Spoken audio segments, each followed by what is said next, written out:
श्री हरिवंश बहुत पहले की बात है। राजस्थान के उदयपुर राज्य में एक सेवक परिवार रहता था। उस परिवार में 4 भाई थे। उनमें से 3 भाई तो उदयपुर के शासक राणा जी के यहाँ सेवा नौकरी करते थे, परंतु चौथा भाई कामध्वज जी भगवान के भक्त थे। वे वन में रहकर भगवान का भजन करते थे। समय पर घर आकर भोजन प्रसाद पाकर फिर वन में चले जाते थे। यही उनका नित्य काम था।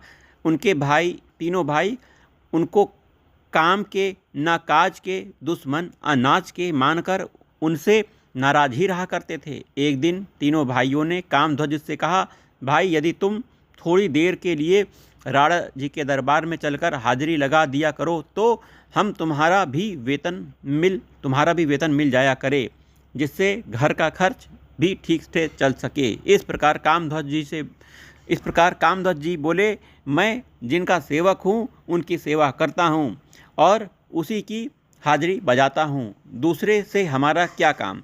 भाई लोग उनका उत्तर सुनकर बहुत नाराज हुए और बोले, जब तुम मर जाओगे तो तुम्हें जलाएगा कौन। कामध्वज जी ने उत्तर दिया, जिसके हम सेवक हैं वही हमें जलाएंगे। भाइयों ने समझ लिया कि जिनसे कुछ कहना सुनना बेकार है, ये कुछ करेंगे तो नहीं, सो उन्हें उनके हाल पर छोड़कर वे चले गए। इधर एक दिन भजन करते करते कामध्वज जी का शरीर छूट गया। भक्त का कार्य तो अब पूरा हो चुका था, आगे भगवान की बारी थी, क्योंकि भक्त के कथन की पूर्ति तो भगवान को करनी ही थी। कामध्वज जी का शव वन में पड़ा हुआ था। बंधु बांधवों को ना तो कोई खबर थी, ना कोई वे खोजी खबर रखने की जरूरत रखते थे, परंतु दीन बंधु भगवान भला अपने ऐसे अनन्य सेवक को कैसे भुला सकते हैं। उन्होंने अपने उस सेवक श्री कामध्वज जी को की दाह क्रिया का भार अपने सेवक श्रेष्ठ श्री हनुमान जी को सौंप दिया। धन्य हो गए कामध्वज जी। उन्हें जो सौभाग्य मिला वह तो ऋषि मुनि देव मनुज सबके लिए दुर्लभ था। स्वयं भक्तराज हनुमान जी महाराज जी ने उनके लिए चंदन की चिता तैयार की, उस पर कामध्वज जी का शरीर रखा गया, उसकी दाह क्रिया की गई।